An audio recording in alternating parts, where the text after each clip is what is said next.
Bog svima! Božićno razdoblje pomalo ostavljamo iza sebe, ali koristim ovu priliku i želim vam blagoslovljen Božić i svako dobro u novoj godini. Dobrodošli u Ideal razgovor. Za početak, molim vas da se pretplatite na kanal, stisnete sviđa mi se i podijelite razgovor s drugima.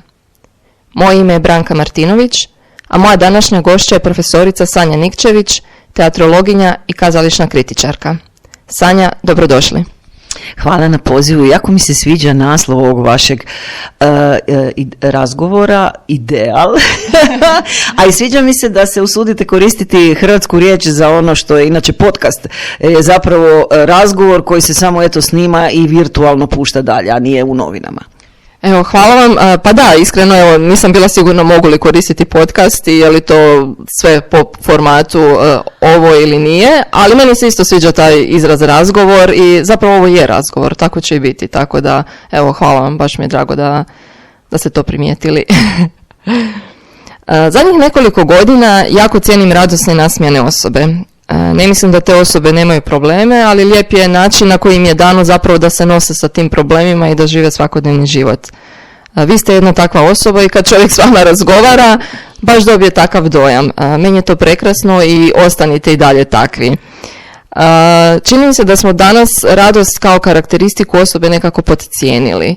I pa možda smo čak doveli do toga da radosne osobe nekako smatramo glupima, odnosno manje pametnima, jer kao oni su radosni, znači da ne razumiju kako ovaj svijet funkcionira i kako je sve loše, ili se možda jednostavno radi o tome da na ovome svijetu nije sve tako loše i nije sve tako crno. Evo, što vi kažete? Ma da, ovaj današnji svijet nekako je jako podvojen i vrlo je nelogičan i to je vrlo zanimljivo s tim današnjim svijetom. Naime, sad kad smo pokrenuli temu radosti, sreće i nesreće, s jedne strane nas se tjera da budemo jako sretni i svi moraju biti jako sretni, jako lijepi, jako pametni, jako uspješni, a s druge strane nas se pak tjera da budemo jako kritični, da budemo jako svjesni problema u društvu i da ako slučajno se nasmijemo, znači da nismo svjesni toga da negdje ljudi gladuju ili umiru. To je zapravo jedna vrlo komplicirana situacija iz koje ja pokušavam izaći tako da slijedim svoju karizmu, a moja karizma je radost. Dakle, ja doista imam tu karizmu radosti u smislu da osjećam radost i palim srca drugih ljudi kad govorim o onome u što vjerujem i onome iza čega stojim i mislim da je to super. S druge strane, ja imam potrebu o svom životu govoriti iz pozitivne perspektive i o svijetu govoriti iz pozitivne perspektive iz jednostavnog razloga jer sam ja ljubljeno dijete Božje, dakle ja sam kršćanin, dakle ja vjerujem da ovaj svijet ima smisla, da Bog njime upravlja i da ono što se ružno događa na svijetu ima neku svoju svrhu ili služi nečemu ili ćemo izaći kroz to na ovaj ili na onaj način. Dakle, ne vidim razloga zašto bi bila neprestano žalosna. Naime, ta pozicija neprestane kritike i neprestane žalosti nas čini depresivnima. I to je sad taj problem društva. Ako si ti neprestano kritiziraš i neprestano gledaš u mrak i neprestano nešto si namrgođen, da bi onda dobio onaj ideal sreće, ti onda moraš neki jaki stimulans uzeti. Jer si ti sebe samoga s tom kritikom i s tim nekakvim odnosom prema društvu u kojem je sve loše, sve crno, sve strašno, sve ovako, sve onako, ti si ako gledaš samo u to, ti si sebe tako nisko doveo da bi se podigao na tu razinu sreće koju sad društvo s druge strane traži, trebaš uzeti umjetni stimulans. I to je sve skupa nezdravo. Dakle, ono što meni pomaže u životu, kroz sve moje probleme i sve moje brige i sve moje teške trenutke, je upravo to svjetlo Božje, da tako kažem, u koje ja gledam, pa onda kad mi je teško gledam u svjetlo, ne gledam u mrak, jer to je jedini način da ti izdržiš i u mraku i da ti zadržiš ove svoje darove koje ti je Bog dao da ih iskoristiš. Jer kako ćeš iskoristiti darove ako samo kukaš i jaučiš? Nikako. Umiru ti darovi. Dakle, darovi ti mogu se otvoriti isključivo kad ti gledaš u svjetlo i u dobro, onda se tvoji darovi otvaraju kakvi god da jesu i onda ih ti možeš davati i drugima. I onda možeš biti i ti radostan i sretan. Jer nema sreće, i to je isto problem današnjeg društva, koje nam tvrdi da je samo udovoljavanje vlastitim željama, da je to sreća. Na kraju nije to sreća. Dakle, udovoljiš svim željama i onda si prazniji nego ikada. Sreća je negdje drugdje. Sreća je u nečem transcendentnom, u nečem gdje ti izlaziš iz sebe i daješ drugima, ali zato jer znaš da svijet ima smisla i da ima Boga. To je ono što je Viktor Frankl dokazao kad je bio u logoru i kad je vidio, on je dakle židovski psihoanalitičar koji je bio za vrijeme rata u logoru i tad je shvatio da su preživjeli samo oni koji su imali tu transcendentnu dimenziju i tu neku vrijednost izvan sebe. Ako su samo se borili za svoju hranu, za svoj pokrivač, za svoje cipele, oni su umrli. I nakon toga je on rekao, bez smisla života, bez transcendentne dimenzije, bez Boga, čovjek ne može živjeti. A taj odnos se gradi, moramo ga svaki dan graditi, odnos s Bogom, je li tako? To je konstantni svakodnevni rad i na sebi i zapravo na tom odnosu. Danas smo možda nekako, ono kako bi se reklo, preskočili smo na neku višu razinu, a nismo odradili sve ove neke podzadatke koje trebamo, da kad smo na ovoj višoj razini, da možemo ispravno funkcionirati. I zato jesmo toliko možda i psihički i duhovno i umorni i rastreseni, nezadovoljni, javljaju se svi ti problemi, jer mi jednostavno nismo napunili svjetiljku našu cijelim tim putem, cijelim našim razvojem, koja bi nas onda dočekala puna na toj nekoj višoj razini, ajmo reći sada razvoja, životnog standarda, poslova i svega onoga čime se danas bavimo. I jednostavno došli smo na mjesto na kojem se možda ne možemo ispravno nositi sa tim svim stvarima, zato što nismo putem pokupili sve ono što je trebalo u smislu duhovne nadgradnje, razvoja i svega toga. Ko u igrici, ako nemaš sve ajteme, ne možeš otvoriti ona vrata. Da, problem je, recimo, mi danas jako imamo negativnu sliku prema srednjem vijeku.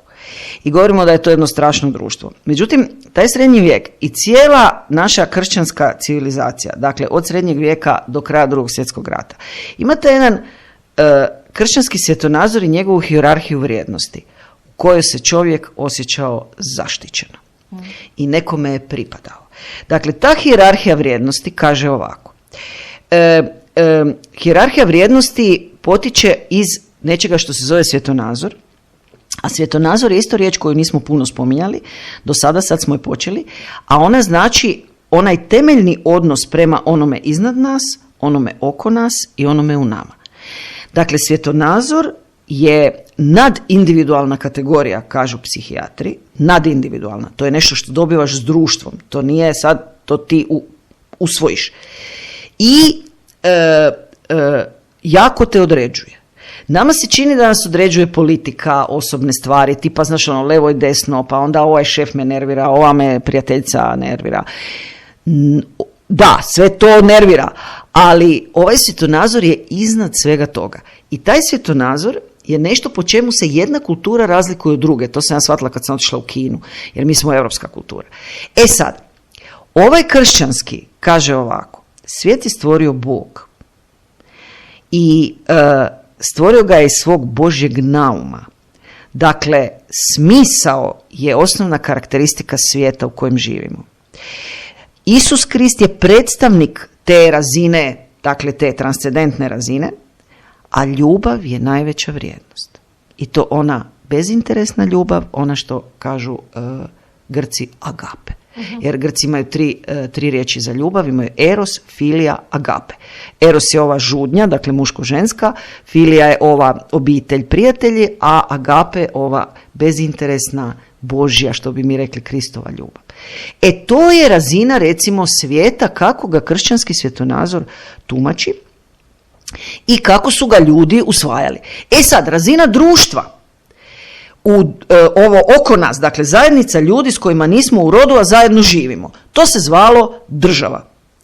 I osnovna karakteristika je trebala biti stabilnost, jer je to bio cilj te države, dakle da bude stabilna, a predstavnik je bio kralj.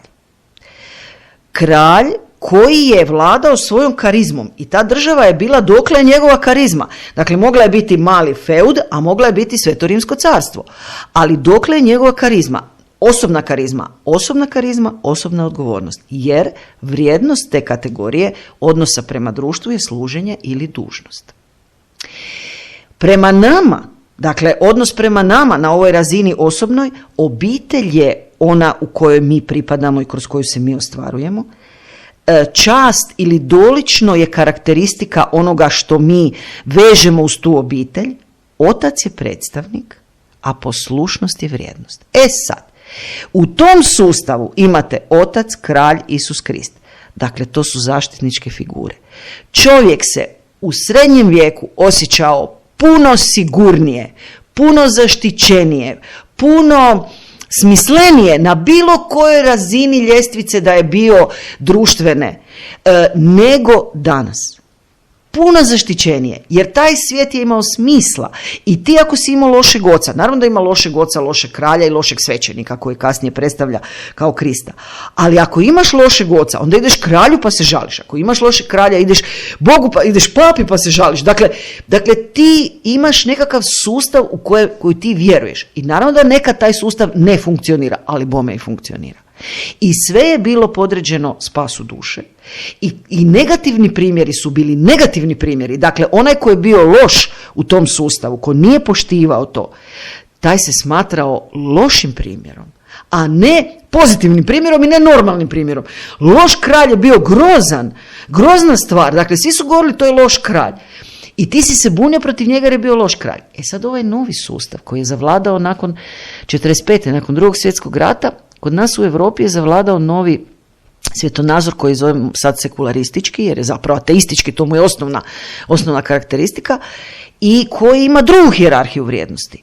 U njoj je priroda stvorila svijet, evolucija je karakteristika, sve se mora razvijati, znanstvenik i to onaj, kako bi rekla, objektivni znanstvenik je predstavnik, a istina ili spoznaja je vrijednost. Međutim, ta istina je samo ova objektivna spoznaja tipa 5 osjetila i dakle tehnologija i znanost. Dakle, to je sad uvjerenje da se svijet prirodno razvija nekamo na bolje recimo i da će nam znanost i tehnologija pomoći da ga poboljšamo. To sad postmoderna i ova korona ruši, ali ovo je recimo vladalo do danas. Sad, ovaj odnos prema ovima oko nas je društvo. Društvo nije država. Društvo je nedefinirana zajednica kojom vlada neka skupina ljudi koju ne znaš točno ko su, a nekako si ti kriv zašto su na vlasti. Znaš kad je bio kralj, znao si da je on kriv ako je nešto loše, ali ako je dobro i on je bio dobar. I znao si kome ideš. Ti sad ne znaš točno ni kome ideš, ni ko je kriv. Drugo, karakteristika društva mora biti napredak. Dakle, mi stalno nekud se moramo razvijati i mora se nešto biti bolje. Treće, predstavnik je postao intelektualac. Dakle, ne više onaj koji vlada, nego onaj koji je kao pametan, jer je osnovna vrijednost te razine odnosa prema društvu kritika.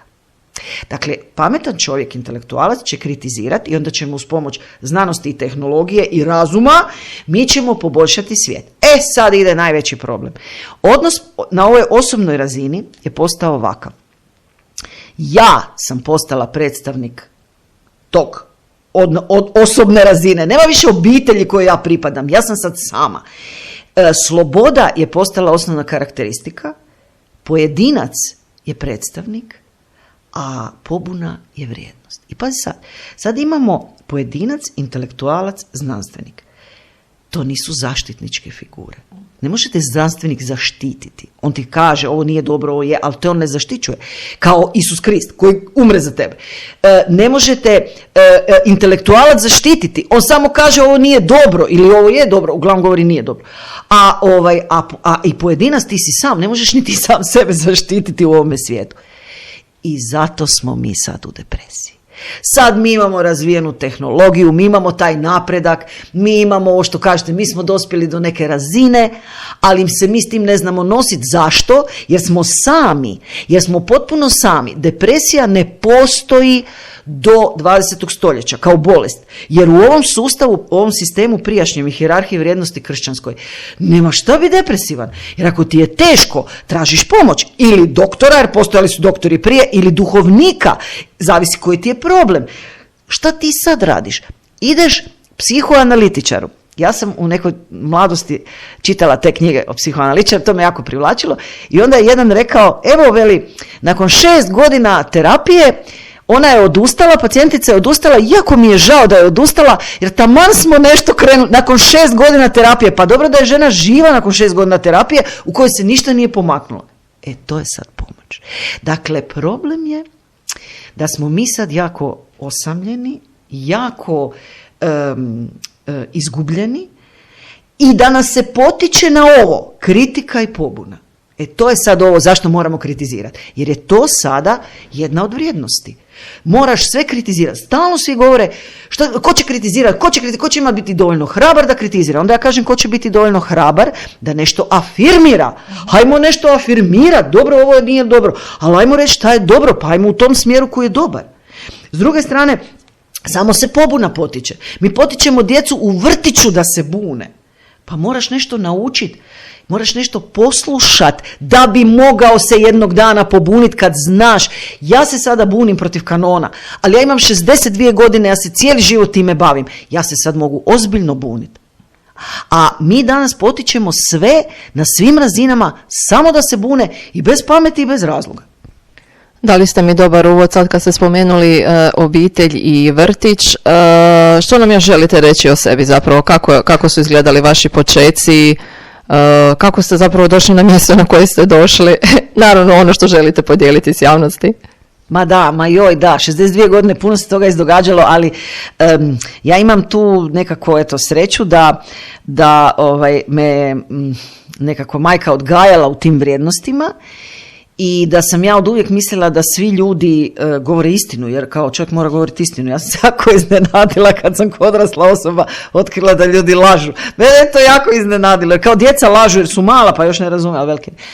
I nekako sam uvijek imala tu neku pravdoljubivost, uvijek sam imala to nešto i zapravo sam slijedila neke ideale koje sam kasnije artikulirala. Uvijek sam radila ono što sam smatrala da je ispravno i dobro i da ima neku korist ne samo meni nego i drugima, odnosno nešto iza čega sam ja stajala.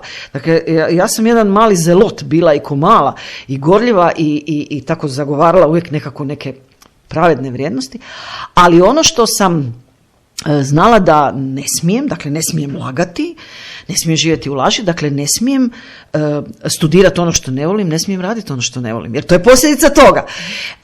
Ako radiš ono, dakle ako slijediš taj neki put istine i nekakav put svog srca, da tako kažem, onda studiraš ono što voliš. I onda radiš ono što voliš.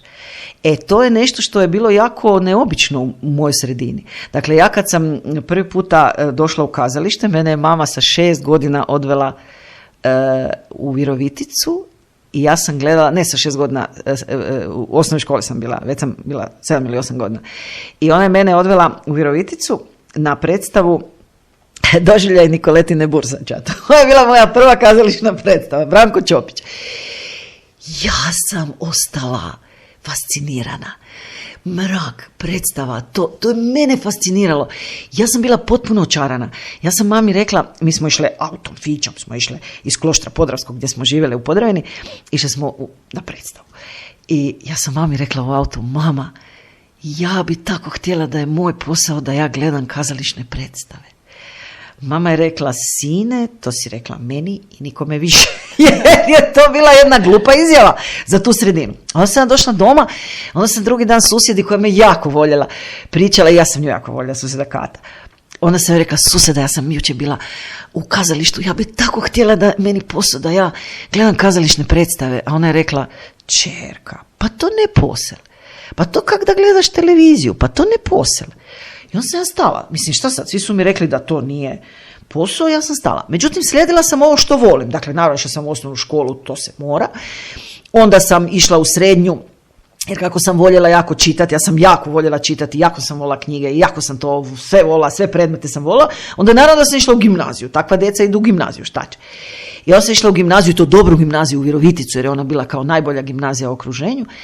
I onda sam i u gimnaziji voljela sve predmete, ali nekako sam se onda već prema ovim društvenima usmjerila, prema jeziku i prema književnosti. I onda sam odlučila studirati na filozofskom, francuski, odnosno engleski i komparativnu. Nisam prošla na engleskom, pa sam upisala francuski i onda sam studirala francuski i komparativno. I tad kad sam došla u Zagreb, ja sam počela čitati novine. Jer ja u Kloštru Podravskom nisam čitala novine. Neki ljudi su čitali, mi nismo. I u novinama sam otkrila da postoji rubrika kulture u kojoj neki ljudi pišu o kazalištu. I ja sam shvatila da je posao tog čovjeka da gleda kazališne predstave. I ja sam rekla, evo, nije istina što su mi govorili. Ima posao da gledaš kazališne predstave. Sad ja još nisam znala kako do tog posla, ali sam onda naravno studirala ovo svoje, završila ovo.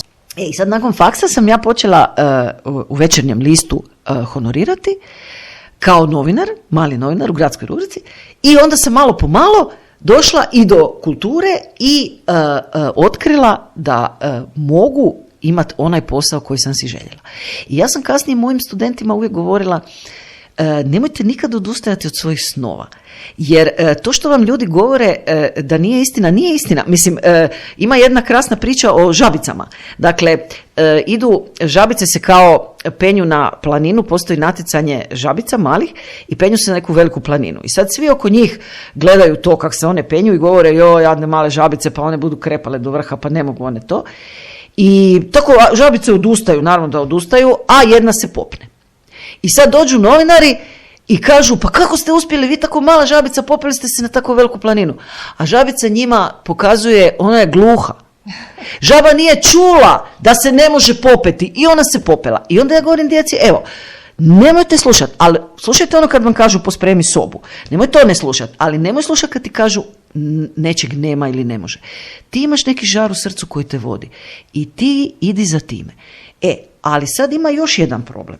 Dakle, znala sam reći djeci, djeca meni govore, joj, kao moji studenti su mi govorili, joj, profesorice, vi ste nerealni, to što vi govorite nije istina. Evo, rekao, ja sam živi primjer. Istina je, dakle, može se raditi ono što voliš, cijeli život raditi ono što voliš, uvijek birat ono što, dakle, smatraš da je vrijedno i dobro i da je u redu i bez ikakvih veza, bez ikakvih ružnih, kako bi rekla, ružnih paketa putem. Dakle, mene su na sve poslove zvali kad su trebali osobu koja zna raditi to što radi.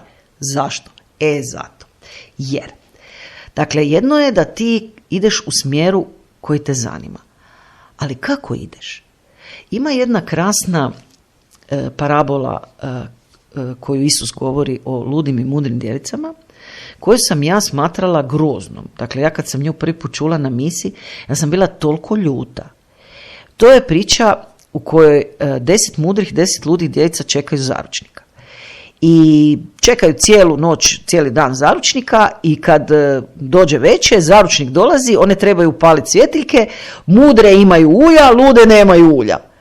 I gase im se svjetiljke. I sad lude pitaju mudre, dajte nam malo ulja, ove kažu ne možemo vam dati, neće nam biti dosta, odite kupiti. I ove odu kupiti i dok one odu kupiti, vrate se, zaručnik je već uveo ovih 10 mudrih djevica, zatvorio vrata i kaže ne poznam vas.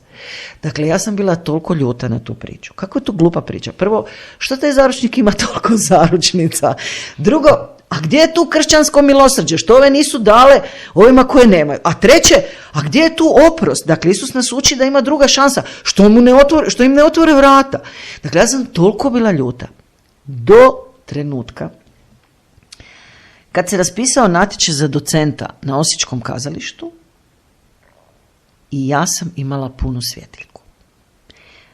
Naime, dakle, ja cijeli život želim se baviti kazalištem, želim gledati kazališne predstave, ali želim i predavati, jer to me isto jako raduje. I ja se u tom smjeru obrazujem, U tom večernjem ja idem na magisterij, idem na doktorat, poslije dam i otkaz u večernjem pa doktoriram ko slobodnjak na miru, što se kaže. Budem u udruzi, osnujem udrugu građana, vodim udrugu građana, zaposlim se u ministarstvu 2 godine, odem kao kazališni savjetnik. Dakle, ja sve radim vezano uz kazalište, ali se jako obrazujem. Dakle, magistriram, doktoriram, iako mi svi govore šta će ti to je bez veze, to je glupo. Nije glupo. Pišem znanstvene radove jer me to zanima, jer je to negdje neki moj smjer. Ja punim svoju svjetiljku. Onda me pozovu u Zadar da budem tamo da predajem. Nema novaca, nikakvi novci, ali nema veze, meni je drago, oni su mene pozvali da predajem i oni me izaberu u naslovnog docenta. To znači nemaš nikakvu posao, nemaš radno mjesto, ali imaš naslovnog docenta. Kad se otvorio natječaj u Osijeku na anglistici za docenta, ja sam imala punu svjetiljku. Dakle, tad sam shvatila šta znači puniti svjetiljku. Jer natječaj traje mjesec dana. Za to vrijeme ne stigneš napuniti svjetiljku. Dakle, ja sam svjetiljku punila 10 godina i ona je stvarno bila puna. Ja sam stvarno imala sve uvjete. Ja sam imala 2 knjige o američkoj drami objavljene, 10 radova. Dakle, znaš 2 Fulbrighta sam imala. Dakle, stvarno sam imala. Svi su mi govorili to ti ne treba. Otvorila su se vrata. To mi je trebalo. U tom času meni niko nije mogao posuditi ulje. Jer ko će ti sad dati svoje knjige? Moraju biti tvoje knjige, razumiješ? Da je prošlo mjesec dana, niko više nije mogao otvoriti to za mene. Nema veze, nema poznanstva, nema. Ako traže docent, moraš imati neke uvjete. I ja sam tad shvatila što znači puniti svjetiljku uljem. I onda ja od tad govorim svima. Ono što vas zanima, vi ne znate točno kakav posao vam dolazi u životu. Vi to ne znate. Jer se vrijeme mijenja, jer se mijenjaju, sve se mijenja. Ali vi znate kud vas srce vuče, u kom smjeru. Idite u tom smjeru i punite svjetiljku. Obrazujte se. Kako bi rekla, skupljajte ajteme u igricama, one koje ti trebaju, jer jednog dana će se otvoriti vrata koja si ti ne možeš ni zamisliti. Dakle, ja taj Osijek nisam ni u snu mogla misliti da će se otvoriti i da će njima trebati docent na anglistici. U snu nisam mogla zamisliti. Otvorilo se. Ja sam bila spremna. Ušla sam. Posao mojih snova. Dakle, Bog je otvorio i tako me vodio da tek kad to prođe vidiš šta je. Ali, da ja nisam punila svjetiljku, ne bi bilo. Dakle, punite svoje svjetiljke. Ne slušajte oni koji govore da nema, da ne možete, da toga nema, da to ne postoji. Ne. I ima još jedna važna stvar. Kad razmišljate o svom poslu, onda recite ovako. Zamislite ujutro da se probudim i kažem, ja sam baš sretna jer radim to i to. Ako se ujutro probudite i kažete, ajme majko, odlazite s tog posla. Nećete umrijeti od gladi, nije problem, naćete drugi posao. Evo, ja sam živi primjer, ja sam imala 3-4 radna mjesta i još sam osnovala udrugu građana od 0 pa do nekakvog prihoda i do nekakve svoje plaće, onda sam ju isto ostavila. Dakle, nećete umrijeti od gladi, ne bojte se, poslova ima, novaca ima, svega ima, samo je pitanje koje izbore radiš. Napravili ste opet dobar uvod vezano za čovjekove potrebe, pa možemo se malo toga dotaknuti, onog ranga čovjekovih potreba i što nam zapravo možete reći o tome, a nakon toga prelazimo na zapravo neku središnju temu kojom se vi ovih dana bavite, a to je kanon. Pa te potrebe nam se vežu na onu priču o tome zašto se mi danas tako loše osjećamo i zašto smo mi danas tako izbezumljeni. Naime, ovo što sam pričala da je sekularistički svjetonazor uveo tu istinu, ali samo određenu istinu, dakle istinu bez Boga i transcendencije, i kritiku i pobunu kao glavne vrijednosti, da nas je to dovelo do tog depresivnog stanja u kojem samo kritiziramo, samo smo mračni, samo smo smrknuti, samo smo nekako izbezumljeni. Ja znam govoriti da ja uvijek imam novaca koliko mi treba za ono što mi treba. Onda meni moja mama zna reći, a ne smiješ tako, moraš reći da nemaš novaca. ali šta znači nemam novaca? Nisam gladna, imam stan, nemam auto, ali imam bicikl. Dakle, znaš, šta znači nemam novaca? Šta to znači? Dakle, ja imam za svoje potrebe. Pa Bože moj, ali ne ti stalno moraš govoriti, joj nemam novaca, ja sam jadan, joj, nismo plaćeni, ko glumci, nismo plaćeni, nismo, znaš druga rečenica koja kaže nakon dobar dan, eto nema para. I to je tako jedan trend. Sad ide još gora priča. Ova korona, ona je i to porušila. Dakle, ona je porušila, ona je sad uvela takvu jednu situaciju u kojoj nam je rušila i znanstvenike. Jer sad su nam doktori došli u pitanje. Dakle, sad je, korona je, mi smo dakle do 45. vjerovali prvo Bogu, a onda liječnicima. Vjerovali smo mi liječnicima. To sad ispada kao da liječnika nije bilo u kršćanstvu. To je jako glupo. Većinu medicinskih istraživanja i otkrića i kemijskih i bioloških su napravili svećenici. Mislim, to je, ali to se sad naravno ne priča jer sad je takav trend rušenja svega što je dobro u kršćanstvu. I sad ova korona nam je srušila i znanstvenike. Jer prije nam je znanstvenik bio onaj koji određuje, znaš, šta je istina, šta nije istina. Sad više ne znamo. Jer ovi znanstvenici vele, ima korone, ovi vele, nema korone, ovi vele, cijepite se, ovi vele, ne cijepite se. Dakle, namjerno je srušen i znanstvenik kao neka stabilnost društva. Dakle, nama se ruše stabilnosti društva. Nama se ruše bilo kakvi, dakle, političari, dakle, policija, dakle, vojska, svi su grozni. Mi nemamo ni jednog heroja iz rata. Dakle, partizani su imali heroje i na tome su gradili neku stabilnost, neku vrijednost. Mi nemamo heroja iz Domovinskog rata, jer nema, svi su grozni. Nisu, bilo je divnih ljudi su ne samo ginuli, ljudi su i preživjeli i činili dobra djela, spašavali, dakle stvarno imamo heroje. Ali ne da, dakle taj neki pritisak javnosti ne da. I sad se, što je najgore, ova korona nas je osamila. To je najgore. Dakle, jer mi, ajde ako smo i namčorasti, pa nekom se žalimo, hajde ako nema ni znanstvenika, pa nekako ćemo razmjenjivati na internetu neke na grupama, neke savjete, pa ćemo se buniti, pa nešto, ali ćemo zajedno se buniti. I onda je došla korona i rekla lockdown. Pazi, dala nam je hranu, dala nam je, nekak nisu ljudi bili gladni. Imali smo neke osnovne potrebe. Uveli su ovaj Bolt i Volt što dovozi hranu. Sve se moglo naručiti online. Odjednom je sve moglo online. Baš je bilo pripremljeno online. I osamila nas je.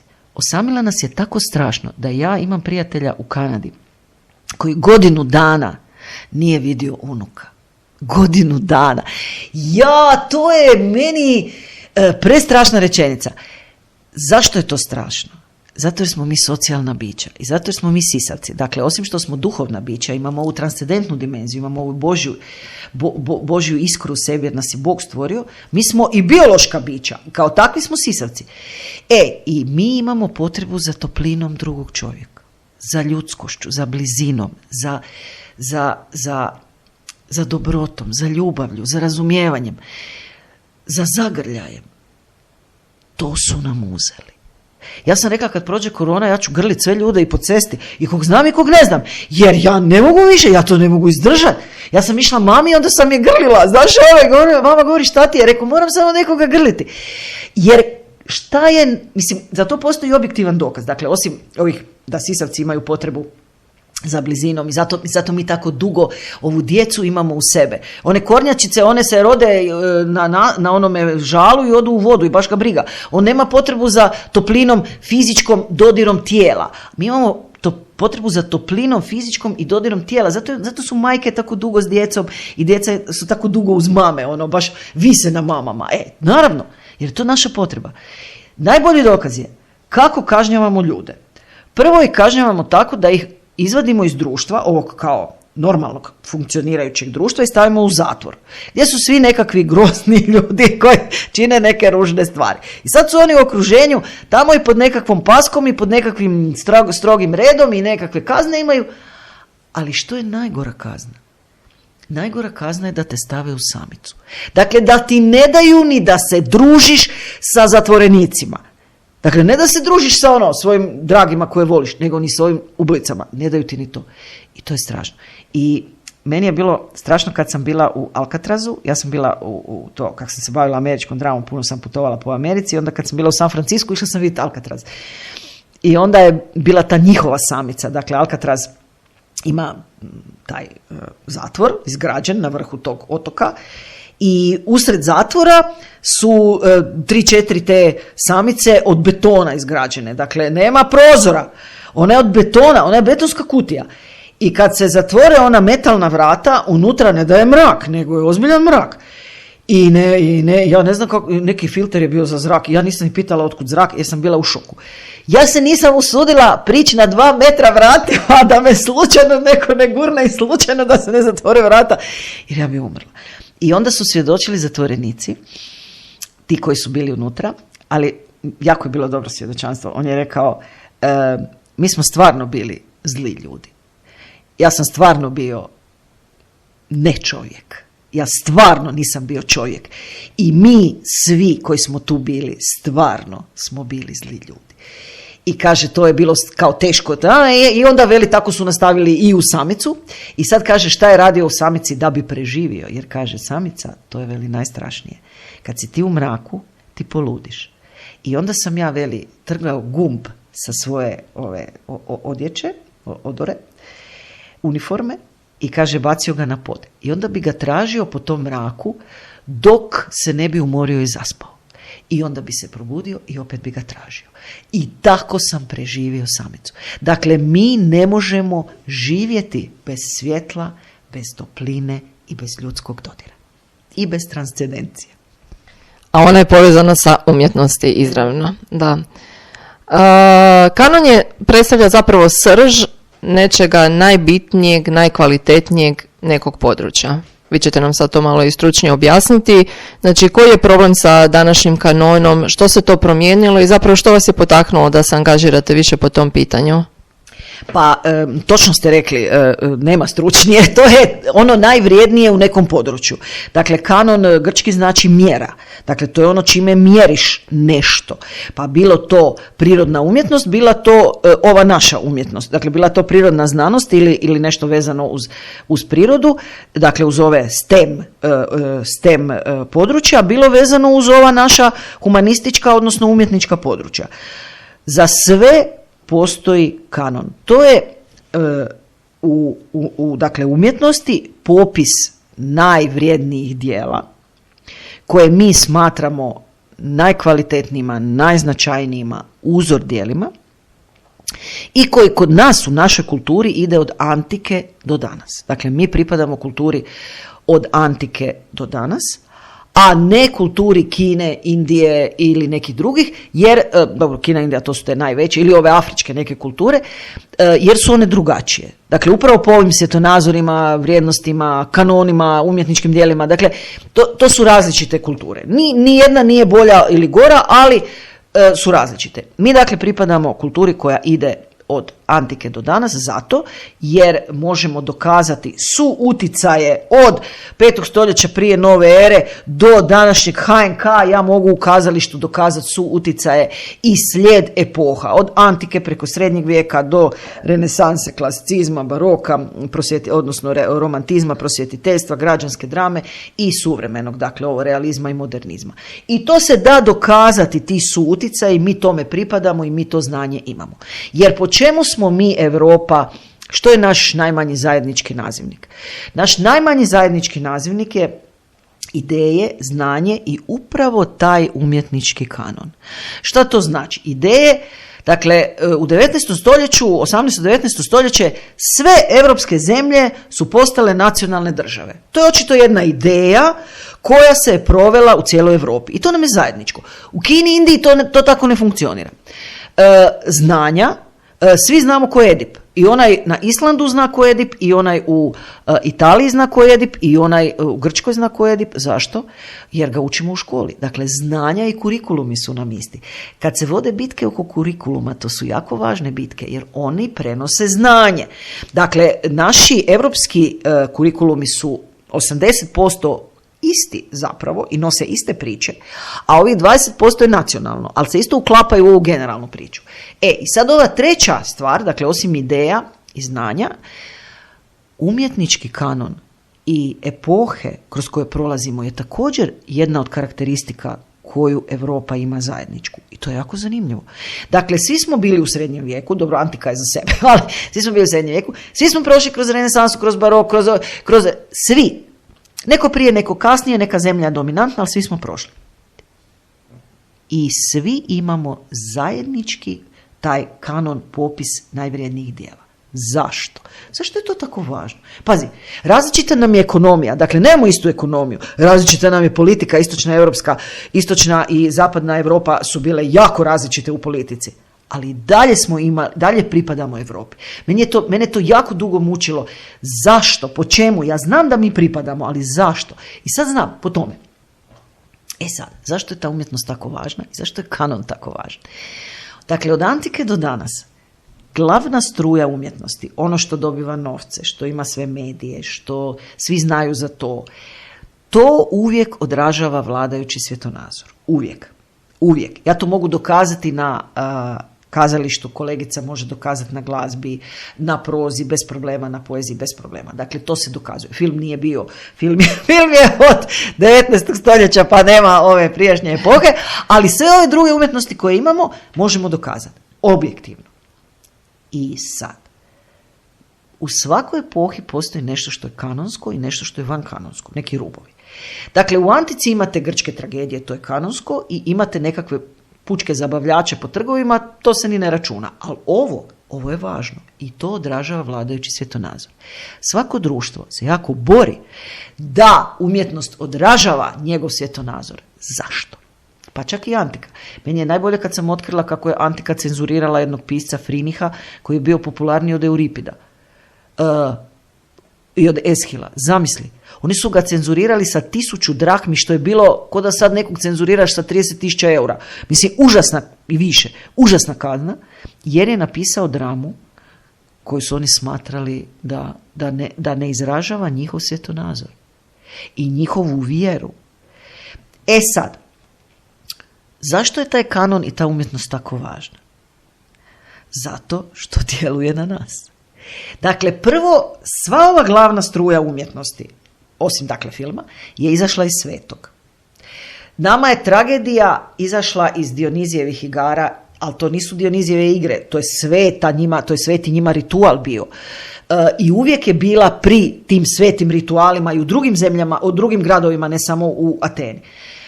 Kad je došao ovaj rascijep između antike i srednjeg vijeka, nama je ponovo umjetnost krenula iz liturgije sa prikazanjima, dakle iz svetoga.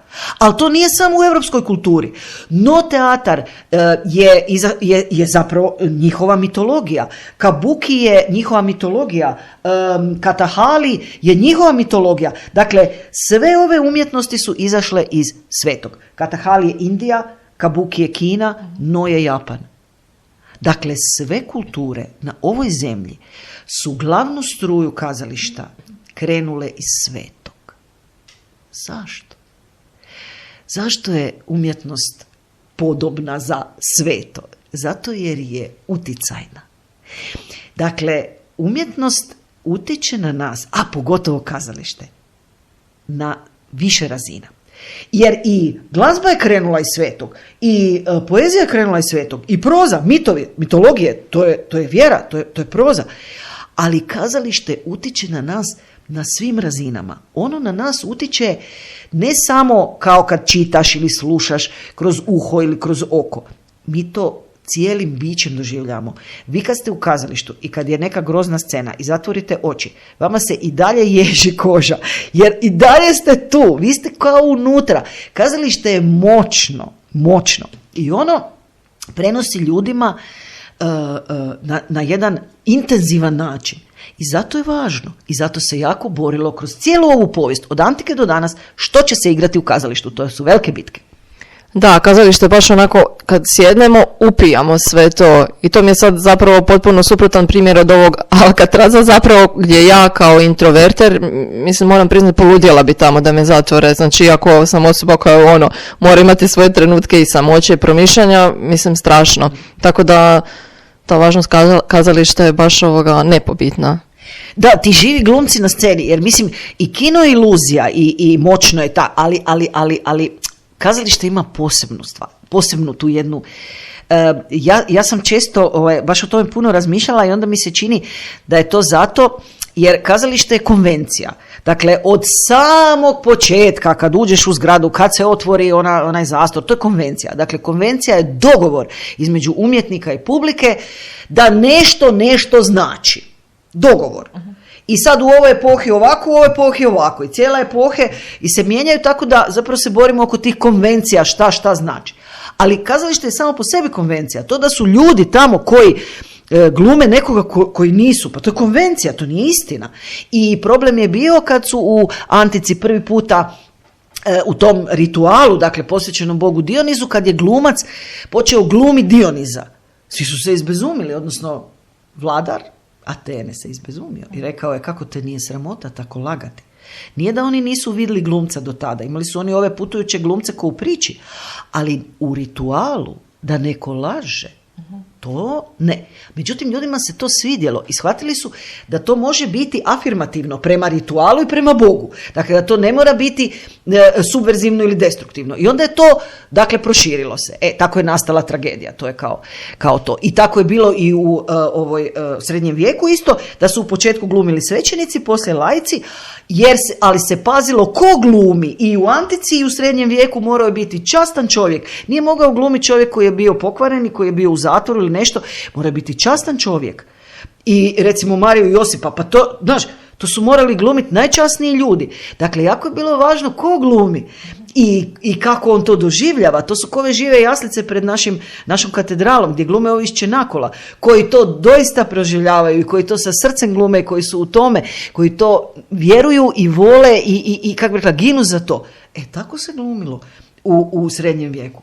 I sad, zašto je važno kazalište? I sad kad ti uđeš u to kazalište, ti zapravo prihvatiš tu konvenciju. Ti prihvatiš konvenciju da je recimo u elizabetansko doba onaj mali konjić drveni, znaš, onaj dječji konjić, je služio kao konj. Dakle, dođe glumac i jaše na tom konju i doskakuće, jer bila je jako mala scena, pa nisu mogli pravo konja dovesti. I onda bi on došao na tom konjiću i doskakutao. Ok, ako je komedija, ali on tako je u tragediji. I niko se ne smije. Zašto? Jer je konvencija. On je vani na dnevnom svjetlu, kaže, evo, noć je. Svi, noć. Kako?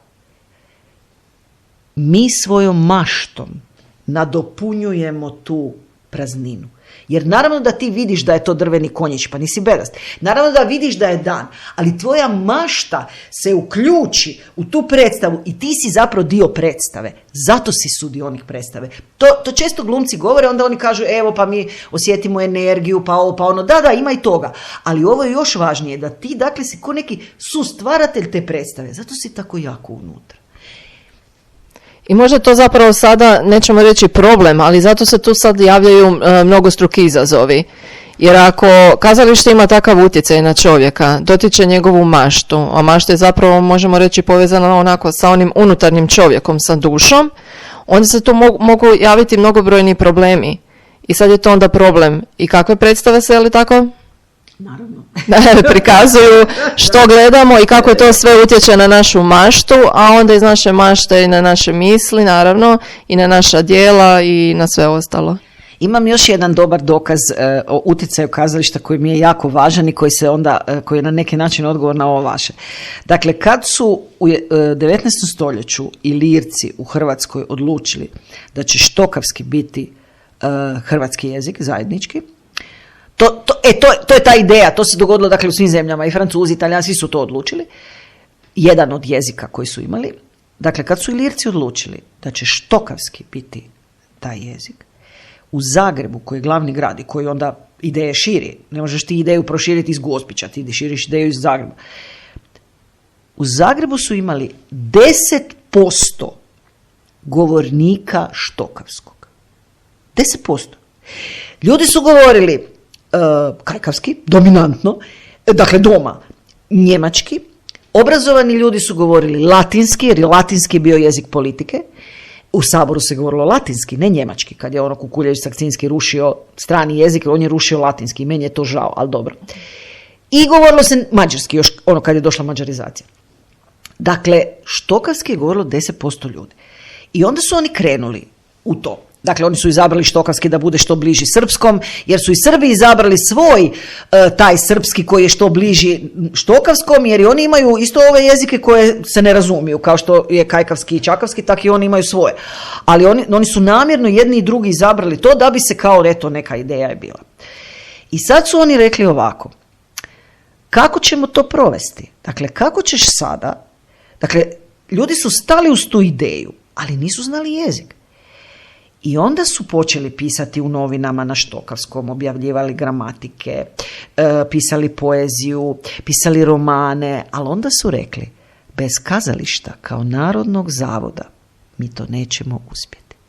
I Lirci su dali tolike novce da osnuju kazalište na štokavskom, jer do tada je bilo kazališta ko u priči. Mi sad govorimo, joj, kao došli Lirci pa više nije bilo kazališta, kao nije bilo kazališta, naše prvo kazalište, nije istina.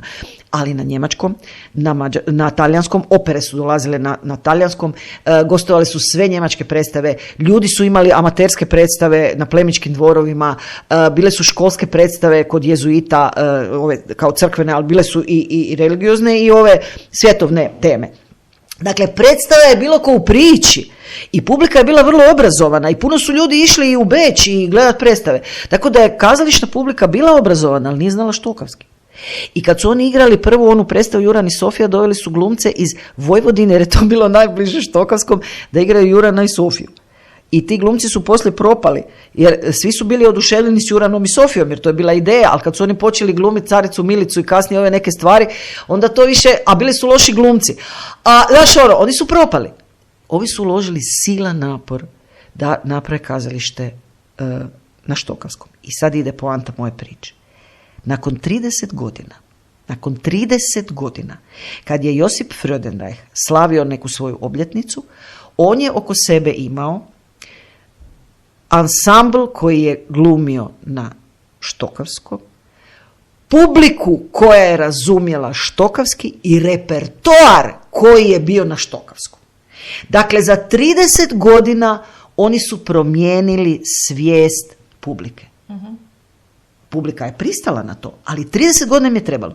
I kazalište im je trebalo. Nužno im je bilo kazalište. Dakle, oni su imali glumce koji su naučili štokavski, još uvijek su govorili u pauzama njemački, ti glumci, pa im je onda Demetar kao intendant to branio, ne je rekao morate govoriti hrvatski, ali su znali glumiti. Dakle, kazalište je moćno. E sad, šta se nama događa danas? Ja sam prestala ići u kazalište. Dakle, ja sam, kao što vidite, ovisnik o kazalištu. Dakle, ja idem u kazalište od tih mojih malih dana do dana današnjeg i kad sam bila u Americi na Fulbrightu, dakle, ja sam dobila dve stipendije i bila sam 2 puta u Americi jer sam se bavila američkom dramom i to mi je jako drago. I jedna je bila u New Yorku, gdje je bilo puno kazališta, naravno, a druga je bila u Santa Barbari.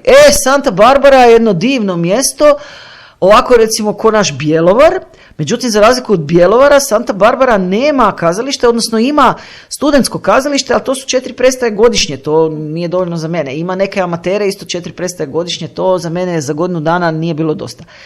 I nakon 3 mjeseca ja sam upala u apstinencijsku krizu i počela sam se tresti ovako i govoriti ja moram vidjeti neku pravu predstavu. Sjela sam u avion, otišla sam u New York na neku konferenciju, gledala po 5 predstava na dan, došla na Times Square i tresla sam se ko ovisnik pred drogom, grozno.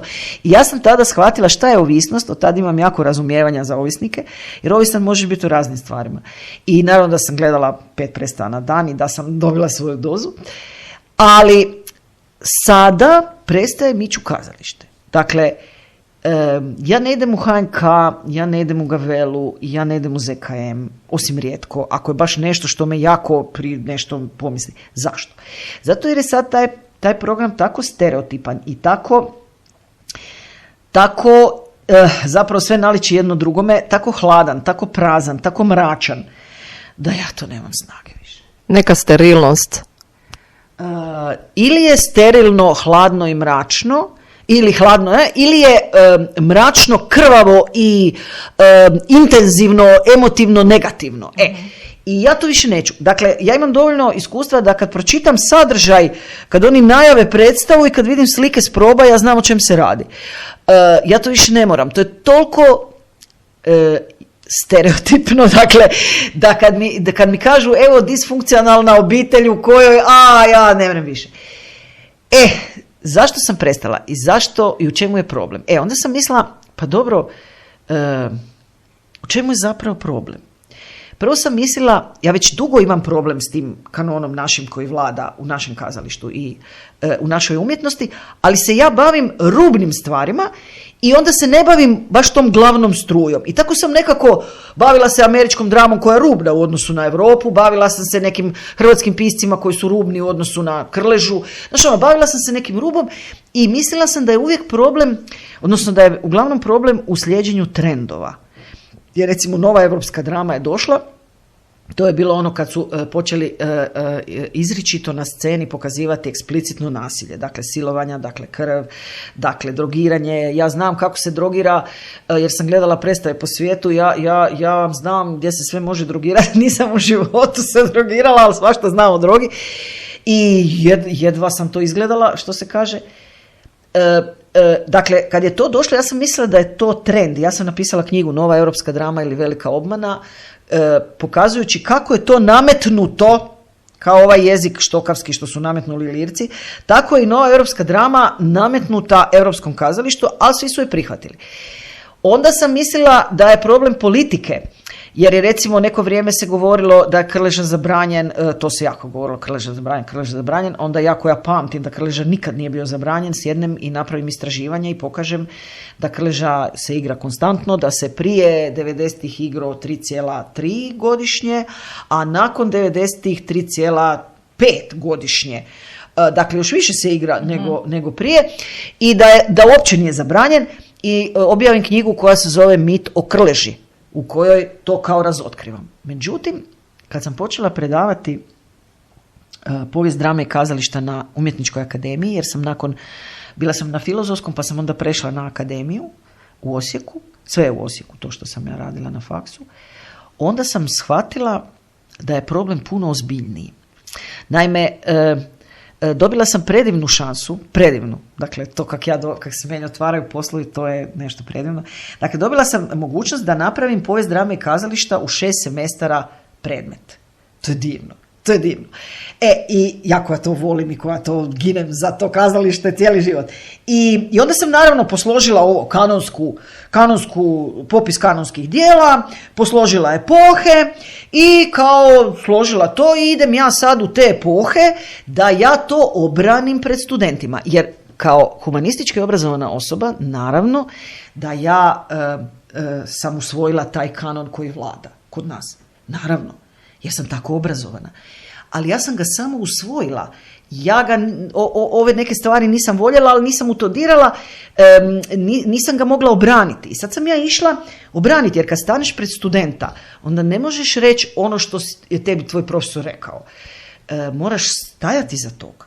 Dakle, tako su me učili na komparativnoj. Vi morate znati sve što se u ovom času nosi, ali morate znati kako smo došli do toga. I morate ići u onaj izvor pa vidjeti otkud je to krenulo. I onda ja tako otišla u epohe. Kad sam ja otišla u epohe, ja sam doživjela najveći šok u svom životu. Ja sam tad shvatila da ovo što mi učimo kao kanon je tako strašno usko i tako smišljeno usko da smo izbacili toliko stvari iz kanona koje su bile kanonske u tim epohama i da ima nekog plana u tome i neke ideje u tome i da ovo što mi sad smatramo najkvalitetnijim i najboljim uopće to nije takvo. Da je to izabrano u kanon zato jer odgovara vladajućem svjetonazoru. A ne zato jer je najkvalitetnije. Jer mi učimo da je kanon ono najkvalitetnije, ono što su izabrali stručnjaci, ono što je imanentna kvaliteta, dakle kvaliteta onoga unutra, a ne izvana, da to nema nikakve veze s društvom i to nam je uzor. Dakle, nama je kanon važan ne samo zato što su to pametna djela koja trebaš pročitati da si kao obrazovan i da znaš govoriti u društvu. Ne, nego kanon je uzor kako se i danas piše, ali ne samo to. Kanon određuje naš mozak, ko što ja rekoh za ove Ilirce. Dakle, zato je važno koje knjige čitamo i koje predstave gledamo, jer to formira naš mozak. I sad sam ja shvatila, kad sam ušla u te epohe, da je to strašno. To što mi učimo, da je to krivo. Mi učimo da je Edip borac za istinu, zato jer se to uklapa u ovu pobunu, pogotovo protiv bogova. Ali on uopće nije borac za istinu. Njemu u drugoj sceni Tiresija kaže, ti si ubio Laja. Dakle, Edip istražuje ko je ubio Laja. I dođe prorok i kaže, ti si ubio Laja. I Edip cijelu tu dramu pobija tu istinu. On zna da je ubio 5 ljudi ispred tog grada. I da je jedan mogao biti Laj jer je bio stari bogat. Ali on pobija istinu. Mi ga učimo ko borca za istinu. Ja sam tog Edipa prije čitala, ali sam ga čitala iz kanona jer su mi tako vodili. Sad kad sam ga pročitala da ga obranim pred studentima, sad sam pročitala kako piše. Ja sam se šokirala. I tako u svakoj epohi. I tako sam onda došla do te cijele teorije i do te knjige koju sam napisala, koja se zove Istina i laži o kanonu, ili kako smo zbog svjetonazora izgubili pravo na lijepo, dobro, sveto u umjetnosti. To je osnovna hipoteza knjige i ja to dokazujem. E sad, šta to znači? Dakle, ispričala sam vam ove hijerarhije vrijednosti i svjetonazore. Dakle, kad je kršćanski svjetonazor je vladao, dakle, od srednjeg vijeka do, dakle, druge polovice 20. stoljeća. Vladao je. Neke epohe su bile dominantne kršćanske, da tako kažem. Recimo, srednji vijek je prikazivao ovu transcendentnu dimenziju Božjeg nauma, Kristovog života i to su ta prikazanja. Barok je dominantno prikazivao ovaj odnos prema državi, dakle to su priče o plemićima i kraljevima. A građanska drama je prikazivala ovaj odnos o nama, dakle melodrame, pučki komadi, to su obiteljske drame. Dakle, mijenjalo se društvo, mijenjalo su se teme, mijenjali su se glavni likovi, ali ostao svjetonazor i ostala je takozvana kršćanska poruka. A ona kaže, svijetom vlada milosrdni Bog, jer u antici su vladali nemilosrdni bogovi. Drugo, postoji dobro i zlo i svi znaju što je dobro i zlo. Zlo je grijeh, ali svi znaju što je dobro i zlo. Treće, junak ima slobodu izbora. Toga nema u antici jer je tamo sudbina. Uh-huh. Kako ćeš izabrati, tak je sudbina. I četvrto, ako junak krivo izabere, ima izlaza jer svijetom vlada milosrdni Bog. To je kršćanska poruka, to nije vrijednost. Sad, dolazi novi svjetonazor, taj sekularistički, koji u 18. i 19. stoljeću se bori protiv kršćanstva, ali kršćanstvo ni ne vidi da je to opasno, jer je kršćanstvo toliko dominantno da ovi novi sekularisti su ono ko neki smiješni ljudi. I oni imaju jednu novu, ovo što sam rekla, što sad vlada, tu novu priču sa znanosti, i idu kroz umjetnost, naravno, idu svjesno, namjerno kroz umjetnost. Pa onda, ekspresionizam ne afirmira vrijednosti novog svjetonazora, recimo evoluciju ili prirodu, nego ruši kršćansko. Uh-huh. Naravno, jer je kršćanstvo toliko dominantno da ga mora rušiti. Realizam ne afirmira društvo i napredak intelektualca hrabro koji će poboljšati društvo, nego ruši kralja i državu. A modernizam ne afirmira slobodu pojedinca koji se ostvario u svijetu, nego ruši obitelj i figuru oca. I vi onda imate Krležinu, ne znam, Adama i Evu kao primjer ekspresionizma, gdje on govori o tome da je Bog glup i blesav i tako, da se sve nešto u nekim krugovima ponavlja, ali nema smisla. Imate onda realizam, ne znam, Glembajeve, gdje su sve kategorije ljudi, od one jadne babe koju pogaze do biskupa, svi su pokvareni. To je grozno društvo. I modernizam, recimo u agoniji, gdje obitelj ne funkcionira. I sad, to svjesno i namjerno ide sa novim svjetonazorom. Kršćani uopće ne vide opasnost u tome, jer misle da je to bez veze. Maraković govori, piše Krleži, Krleža je jedan mladi talentirani pisac, ali nešto krivo shvatio, ne može se pisati u svijetu bez Boga. Ali on je mlad, shvatit će on. nakon 45. to zavlada. U cijeloj Europi, ne samo kod nas gdje je bio komunizam, nego i u demokršćanskim zemljama. Kako? Na foru denacifikacije, dakle, na foru čišćenja ovih suradnika s okupatorima, s nacistima, zapravo su se počistili svi intelektualci, svi umjetnici, svi novinari koji nisu htjeli prihvatiti novi svjetonazor, koji su ostali uz stari, taj kršćanski svjetonazor.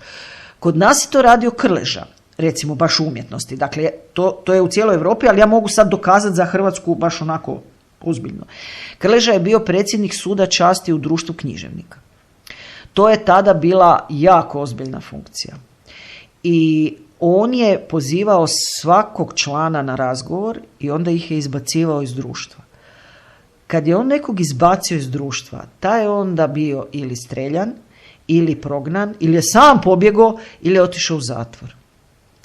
Dakle, to je bila ozbiljna stvar. To nije bilo ono, neće ti više pisati. To je bila ozbiljna stvar. I onda je taj Maraković, koji je to pisao njemu, došao k njemu tako na razgovor i Krleža ga izbacuje. I kaže Maraković, pa zašto vi mene izbacujete? A kaže Krleža, zato što ste surađivali s nenarodnim režimom. Što ste stvarali pod nenarodnim režimom. Jer Maraković nije ni surađivao, on nije bio ništa u politici, on je bio srednjoškolski profesor, ali je pisao kritike, bio je javna osoba, pisao je kritike, pisao je knjige o umjetnosti, bio je teoretičar. Dakle, nije surađivao, nego je stvarao, djelovao. Dakle, veli, zato što ste stvarali pod nenarodnim režimom. I na to kaže Maraković, ali to nema smisla, onda bi trebali izbaciti 80% hrvatske književnosti. Ovaj ga svejedno izbaci. Maraković ode u zatvor na 3 godine i onda se vrati i predaje u nadbiskupijskoj klasičnoj gimnaziji, jer je to bio kao neki kao oaza gdje su stavljali ove ljude koji su bili miceki. Dakle, Maraković je bio stvarno miceko čovjek, stvarno mio čovjek, ali se nije htio odreći svog svjetonazora, jer je to bio problem.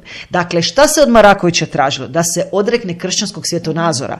Ali on to nije ni shvatio šta se od njega traži, jer je on znao da on nije surađivao s neprijateljima, s ovim ustašama. Dakle, razumiješ, ali se to tražilo od njega. On to nije shvatio. On je bio čovjek koji je čitao časoslov. Dakle, on je toliko bio u vjeri. On je bio jedan divan čovjek. On je inače bio inspiracija Ivanu Mercu, jer je on bio njegov učitelj. Dakle, on je predivan čovjek. Od njega se tražilo da se odrekne Boga. Ali on to nije mogao ni pojmiti. I ne samo on. 58. je objavljena knjiga u Francuskoj koju je napisao jedan Gabriel Marcel, jedan teoretičar, za kojeg naravno danas ne znamo jer je pripada ovoj staroj pobrisanoj priči, koja se zove Théâtre et religion, dakle kazalište i religija. I napisao je, počeo je sa rečenicom, do danas se nije moglo ni zamisliti da će kazalište govoriti protiv Boga. 58. Dakle, oni još 58. nisu shvatili što se dogodilo. Da je zapravo novi svjetonazor prognao Boga. Oni to nisu shvatili u demokršćanskim zemljama. Mi smo shvatili, smo imali komuniste koji su rekli nema Boga, ali oni nisu. Sad ide problem. Ok, to je njihova ideja, oni su smatrali da će stvoriti bolji svijet, hajde, mogu ja to razumjeti. Oni su smatrali da će kritikom stvarno napraviti bolje društvo. Međutim, kad je pobjedio taj svjetonazor, ovaj ekspresionizam, realizam i modernizam, nije počeo afirmirati vrijednosti svog svjetonazora, evoluciju, slobodu, ostvarenje, nego je i dalje rušio kršćanske. I 70 godina ekspresionizam, realizam, modernizam samo ruše kršćanske vrijednosti. Ruše ove poruke, ove elemente poruke. Samo se to ruši. I ako se to slučajno pojavi u nekom dijelu, govori se ne, to je nevrijedno, to je podilaženje publici, to nema kvalitete. Onda govorim definiraj kvalitetu, onda ga ne zna definirati. Jer samo je nevrijedno jer ima bilo kakvo svjetlo ili bilo kakvu vrijednost. Dakle, mi stvaramo sada umjetnost koja samo ruši kršćanske vrijednosti i to smatramo kanonom. I to smatramo kvalitetnim. I toliko smo u tome da ne znamo ni gledati drugačije. A problem toga je da ako ti samo rušiš 75 godina, a ništa ne afirmiraš, Pa ni prirodu, ni evoluciju, ni slobodu. Oni ne afirmiraju slobodu. Oni pokazuju da slobode nema. Jer je samo nekakav mrak, razumiješ? Nema slobode. Dakle, negativni primjeri u kršćanskom svjetonazoru su služili kao negativni primjeri. Sada su oni dominantni, nema pozitivnih primjera. Pa kako? Ako samo rušiš, a ne afirmiraš, izbacio si transcendentnu dimenziju, onu treću dimenziju, dušu, onda se svedeš na 2 dimenzije. Postaneš plakat, više nisi predstava koja ima dubinu, nego si plakat. Ili vrijeđaš, pa staneš na scenu ko Frljić i kažeš vi ste svi fašisti, ili sablažnjavaš, pa pokazuješ nekakve grozne situacije u obitelji gdje se neko siluje ili nešto, pa se ljudi sablažnjavaju. Da bi dobio reakciju publike, jer ti publika bježi. Naravno da publika bježi. I sad, svi ovi pravci, ovo što je nova europska drama i to, sve ove teme koje se nose, ne znam, imigranti ili ovo ili ono, to su samo varijante. Ekspresionizam, realizam, modernizam i dalje vladaju europskim kazalištem. I to ne hrvatskim, europskim kazalištem. Mi smo dio Europe. I dalje smo dio Europe. I recimo kod nas su vrh toga, ne znam, ekspresionizam je vrh, ne znam, Brezovec, realizam je vrh Frljić, taj tip teatra gdje se ovo društvo je fašističko i ne možeš se oprati, a vrhunac modernizma u kazalištu je recimo Ivica Buljan i HNK, jer sve predstave koje tamo igra su disfunkcionalne obitelji. Da, i sad smo tu gdje jesmo. Zapravo sa cjelokupnom kazališnom scenom koja je zapravo bila to financirana što iz privatnih izvora, ajmo reći ovih nekih, a što iz državnih izvora. Zapravo plaćamo tu neku razgradnju i čovjeka i cjelokupnog društva, jer društvo se razgrađuje tako da razgrađuješ čovjeka po čovjeka i to se onda kaskadno preljeva. Kako se, bližimo se polako kraju, brzo nam prolazi vrijeme, kako se mladi glumci snalaze u takvom okruženju? Mislim, znamo da su umjetnički krugovi uvijek onako pomalo ekstravagantni i to, ali ima li neke reakcije s njihove strane i vidjeli oni neki problem u tome? Ili to jednostavno tako prihvaćaju i isto smatraju da ne mogu ništa promijeniti? Pa kako ko? Sad su to ono što se kaže osobne odluke. Mi ovdje imamo 2 problema. Jedno su umjetnici, jedno je publika. Dakle, nama publika bježi iz kazališta zadnjih 20 godina masovno. Je li to izađe kritički članak, savršena predstava sve, a onda dođemo na predstavu prazno kazalište ili su ljudi napustili u prvoj trećini?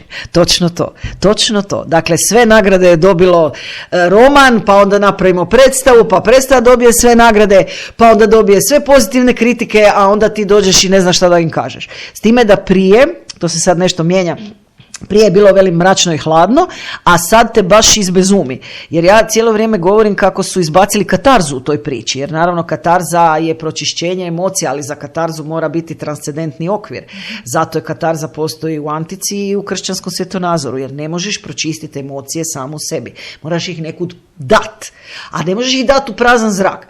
Dakle, to je onaj psihijatar koji 6 godina priča. Ali priča u prazan zrak, pa džabe ona priča.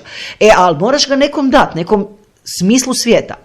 I sad onda, kako ja to pričam, sad su počele predstave na neki način utičem pod navodnicima na glavnu struju, jer sad glavna struja ima sve emotivnije predstave, ali negativno emotivne. I onda ona čak se i reklamira. Evo katarzična predstava. I onda ti dođeš na to i oni te ubiju. I sad meni moji znaju studenti reći, ja velim, jeste gledali koju katarzičnu predstavu? I sad, kao predstavu s katarzom. Kažu oni, jesmo, koju? Črna mati zemlja. Dobro. Kako ste se osjećali nakon toga? Koliko dugo ste se osjećali tako?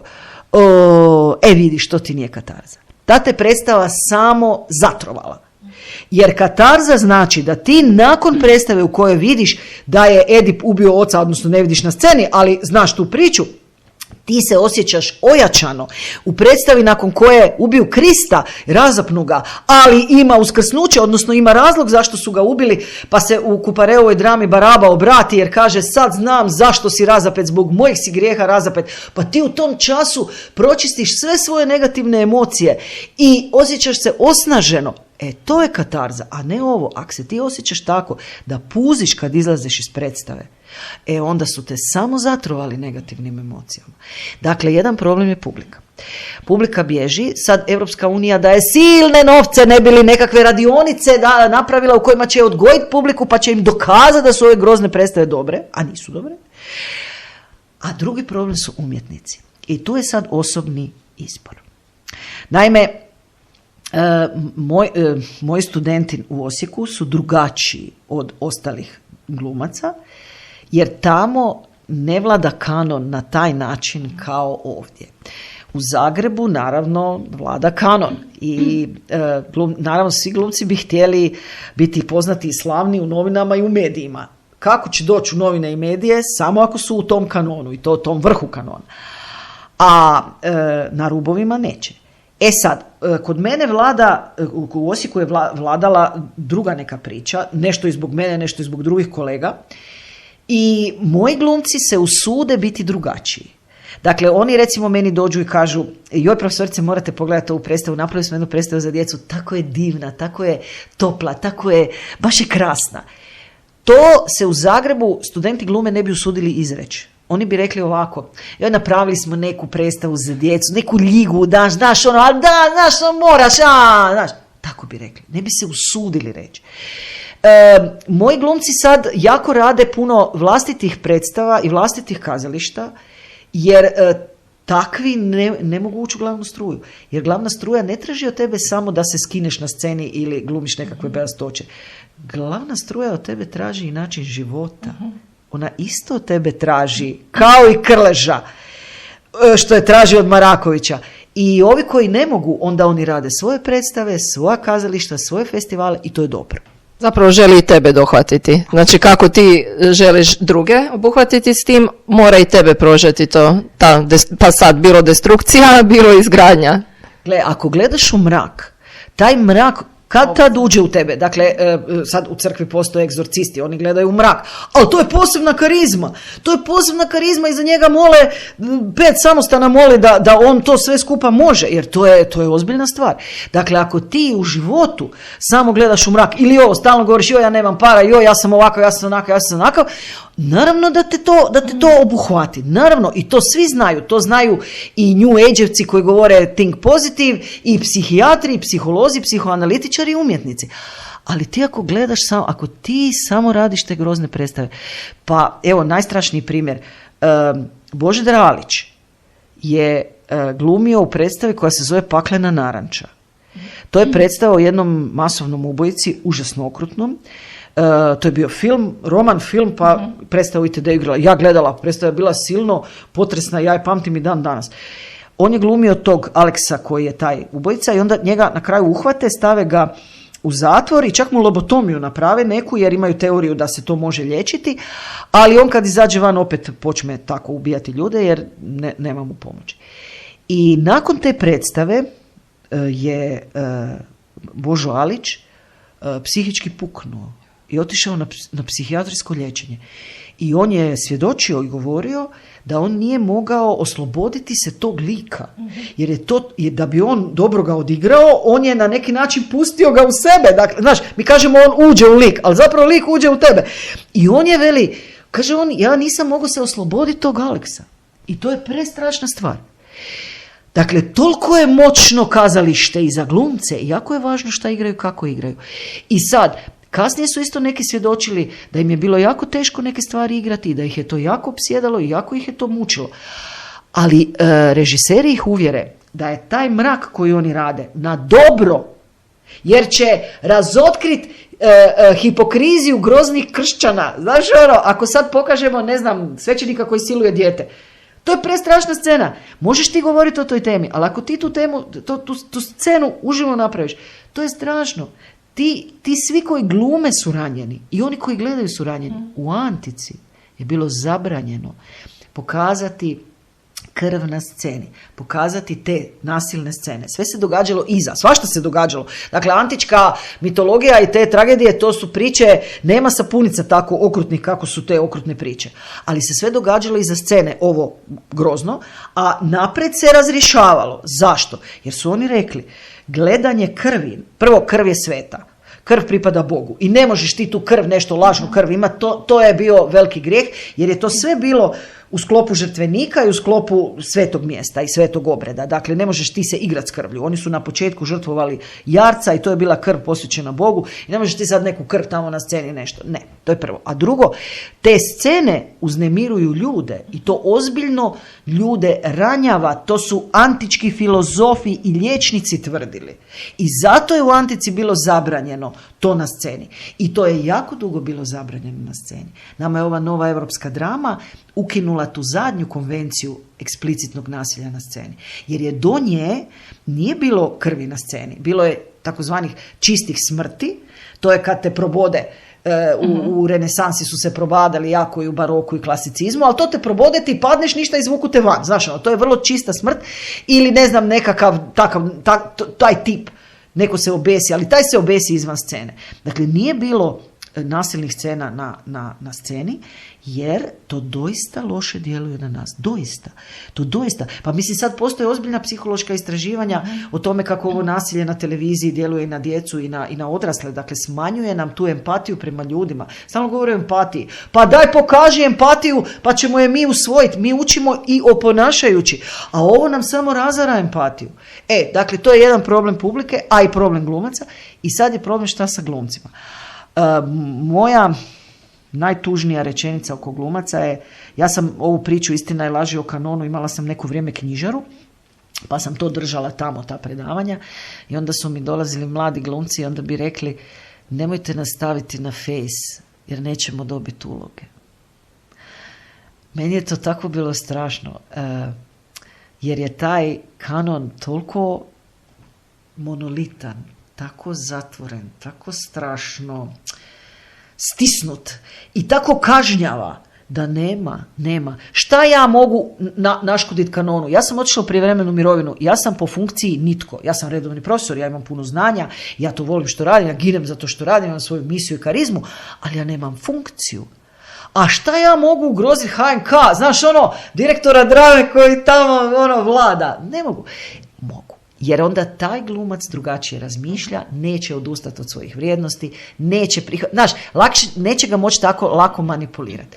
I to je problem izbora svakog čovjeka na ovome svijetu. Ja sam u jednom trenutku pala u komu jer mi se činilo da je to što je predamnom prestrašno i preveliko, dakle premonolitno. Znaš, sve je takvo. Cijela Europa je takva. Pa šta ja tu govorim? O čem ja pričam? Ono što je dobra vijest je da na rubovima i dalje postoji neko lijepo kazalište koje afirmira neke vrijednosti. Govori o ozbiljnim problemima. Vi u Međimurju imate kazališne amatere predivne koji govore o pijanstvu u obitelji, jer to je njihov problem. Recimo, pije se puno. Znaš, u Zagorju, u Međimurju, Podravini, pije se. I onda pije se gemišta, ali pije se. I onda oni o tome govore, ozbiljne tragedije pišu, ali i dalje afirmiraju ovaj kršćanski svjetonazor i šalju kršćanske poruke. I to je divno, ali to su amateri, to su rubovi rubova. I onda sam bila ove godine u Poljskoj, predavala na kroatistikama, ovo, Istina i laži o kanonu, i tad mi je jedan kolega, koji je sad u penziji, koji je jako bitan slavist, stvorio tamo slavistiku, čuda napravio, rekao jednu jako važnu stvar za mene. I tad to me osnažilo. Jer ovo sam si mislila, Bože dragi, pa šta ja to radim? Pa znaš, kako ću ja sada? I onda je rekao ovako. Ja sam njega pitala, gle, ja kad sam otišla u penziju, mene sad zovu ljudi na neke stvari više nego prije, što me čudi, jer ja sad nemam funkciju. Recimo, ti kroatisti, zvali su me jednom prije 10 godina i nikad više. Sad su me sve kroatistike htjele u Poljskoj. Sve. Ja rekla, evo ja dolazim, daj, dođi, molim te. Seminare držala, predavanje držala, sve, znaš dobro. Agencija za znanost i obrazovanje me jednom prije 10 godina zvala da govorim profesorima hrvatskog, nikad više nakon toga. Sad kako sam otišla u penziju, sad su me zvali i knjižničarima i profesorima i sad ja velim, pa ne znam kako sad to da me zovu. On kaže, pa naravno da te zovu. Ti si radikalna, ali si ugledni profesor.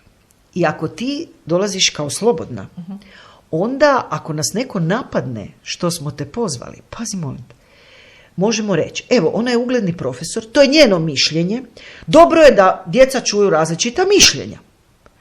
Ali ako si ti u instituciji, onda je problem. Je li to stav te institucije? Je li mi dalje s njom trebamo surađivati ili ne? Razumiješ? I on je meni otvorio zašto sam ja morala otići u penziju. Ja sam imala silan poziv da odem.